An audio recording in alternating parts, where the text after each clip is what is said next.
Reportagem especial. Aluno mata a tiro colega de escola em Salvador. Alunos são flagrados com armas em escolas em São Paulo e Minas Gerais. Aluna é atacada em banheiro de faculdade em Belo Horizonte. Novo ataque de jovens contra casal gay na Avenida Paulista. Notícias como essas nas escolas ou nas ruas das grandes cidades provocam desconforto e temor na população. A mais grave violência acontecida em uma escola brasileira aconteceu na manhã de 7 de abril deste ano, quando o ex-aluno Wellington Menezes de Oliveira, de 23 anos, surtou e, como um franco atirador, invadiu a Escola Municipal Tasso da Silveira, em Realengo, Rio de Janeiro. Ele matou 12 crianças, feriu outras e acabou sendo morto por um policial. Mais de 6 meses depois, o trabalho de recuperação contra os efeitos daquele massacre ainda é levado adiante junto a professores e alunos, e até mesmo no prédio da escola, que passa por reforma. No suporte psicológico, a escola conta com uma equipe multidisciplinar de profissionais. Alguns alunos deixaram a escola. Outros têm conversas com psicólogos e assistentes sociais. E alguns professores ainda relembram a ferida. É o caso da professora de português Elaine Alves. Licenciada desde abril, ela conta seu drama pessoal. Eu estou fazendo tratamento desde aquela época, então eu alterno, tem horas que eu melhoro. Aí o que acontece? Eu começo a divulgar assim na mídia, determinadas datas de aniversário de criança que morreu, e aí aquilo volta um pouquinho, sabe? Aquelas lembranças voltam.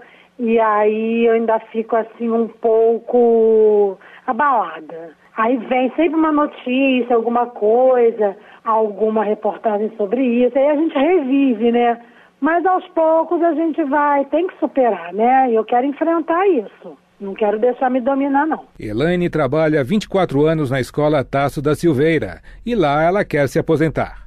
Ela diz que quando vê na imprensa casos de agressões de alunos a professores, agradece por lecionar naquela escola, onde diz nunca ter acontecido casos graves de agressão, fora as indisciplinas cotidianas. Para ela, a matança de Wellington foi um caso isolado. Essa questão do Wellington foi um fato isolado. O Wellington já tinha sido aluno lá da escola há muitos anos atrás. Ele era uma criança e voltou, desenvolveu um distúrbio, não sei o que foi, e voltou justamente com essa ideia fixa na Tasso. Questões como a de Wellington são estudadas pelo professor e pesquisador Renato Alves, do Núcleo de Estudos da Violência da Universidade de São Paulo. Ele é autor do livro Violência nas Escolas, um guia para a paz e professores, editado pela Imprensa Oficial do Estado de São Paulo. Renato afirma que o aumento da violência entre os jovens não quer dizer que o espaço da escola tenha se tornado inseguro, mas casos como o de Wellington, embora raros, merecem atenção. Para o pesquisador, a escola sofre com a crise de valores, num cenário em que a argumentação passa a ser menos valorizada que a força bruta. O problema do tráfico de drogas, um problema de uma gangue, ele não é necessariamente um problema de circulação de informação. Ele é um problema de uma sociedade que, no seu bojo, a violência é algo que está presente, e eu diria até mais, não só está presente, mas é algo também que passa a ser valorizado. Então, aí, por um exemplo, a pessoa chega armada dentro da escola, às vezes até para mostrar o poder que ela tem, e a diferença de poder que ela tem em relação ao outro.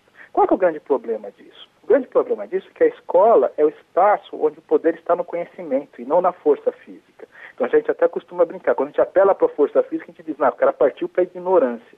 Ele perdeu a razão, ele perdeu inclusive a capacidade de argumentação. É isso que a gente aprende dentro da escola.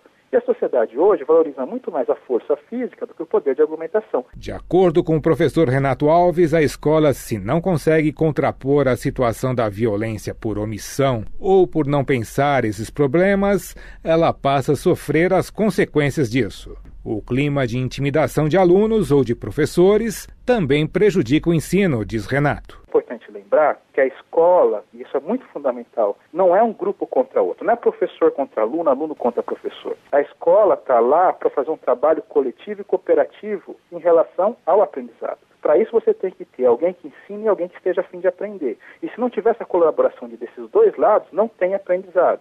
Quando a gente coloca como se fossem grupos rivais, daí de cara a gente acaba com qualquer possibilidade de aprendizado. A escola deve também ser um campo aberto ao diálogo e à tolerância. O aluno vai para a escola para aprender a conviver com outros gostos, realidades e culturas. Para a gente desenvolver isso, não adianta eu pensar uma escolaridade, uma escolarização simplesmente focada no conteúdo específico, português, matemática, ciência, que mal a escola hoje tem dado conta. Mas a função da escola também é ensinar a viver em sociedade, que é um papel também que a escola tem se omitido e tem muitas vezes falido, né, em construir esse tipo de relação. E acho que isso hoje tem que ser retomado, uma discussão fundamental, né, de que a gente também tem que aprender na escola essa convivência, essa tolerância. E para fazer isso, essa escola tem que ser uma escola também aberta para esse diálogo. Não pode ser essa escola de um saber, no modelo que a gente muitas vezes herdou, que vem de cima para baixo, né, de um fala e 40 fica ouvindo.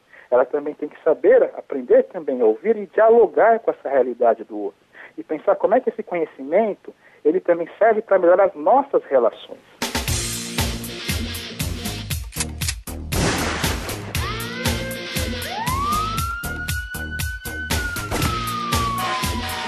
Notícias que mostram mortes banais por razões tolas atemoriza a população. Enquanto a maior parte dos homicídios migra para a periferia, regiões centrais das cidades convivem com uma violência expressa pelo roubo, o sequestro relâmpago e principalmente as agressões. Bater nos outros, se considerar acima de todos, não enxergar riscos são características de jovens imaturos. As agressões são contra grupos rivais, contra torcidas de outros times de futebol, contra moradores de rua ou contra homossexuais. Será que espancar o diferente faz alguém se sentir melhor ou aliviado? Agredidos com objetos, socos, pontapés, vítimas cada vez mais citam a homofobia como causa da violência. Em Brasília, conversamos com Beto, nome fictício, jovem que foi cercado no parque da cidade por um grupo entre 20 e 30 jovens, na virada de 2008 para 2009, e foi agredido com socos, pontapés e violência verbal. Eu estava com um grupo de amigos, a gente foi para a esplanada, aí de lá para terminar a noite a gente passou no parque da cidade. Aí tinha um menino nesse grupo que ele queria ficar comigo, aí a gente se afastou um pouco para conversar. Aí nisso que a gente se afastou um pouco para conversar é que chegaram dois caras, que eu nem lembro direito o rosto deles, que estava escuro, pedindo a hora, aí a gente não deu a hora para eles, e quando eu fui saindo eles me empurraram. Aí que foi que aconteceu a agressão, porque quando eles me empurraram eu caí no chão. Aí eles começaram a me chutar e me xingando de viado e tudo mais. Aí foi quando eu perdi a consciência. Para Beto, o ataque foi por homofobia. Eu não vejo outro motivo, porque foi muito sem sentido a agressão. Tanto que a gente nem foi grosso com eles, a gente só falou que não tinha horas e foi saindo nisso que eles empurraram. E em todo momento da agressão, pelo menos a parte que eu me lembro, enquanto eu estava consciente, eu lembro que eles ficaram me chamando de viado, de bicha, enfim, desses nomes pejorativos o tempo inteiro. Beto diz que ataques verbais acontecem no seu cotidiano, mas ele diz que não dá bola para isso. A agressão física foi um caso isolado. Este ano, apenas na avenida mais importante de São Paulo, a Avenida Paulista, foram registrados 10 casos de agressão contra homossexuais, alguns deles gravados pelas câmaras de segurança. De Brasília, Eduardo Tramarim. Reportagem especial.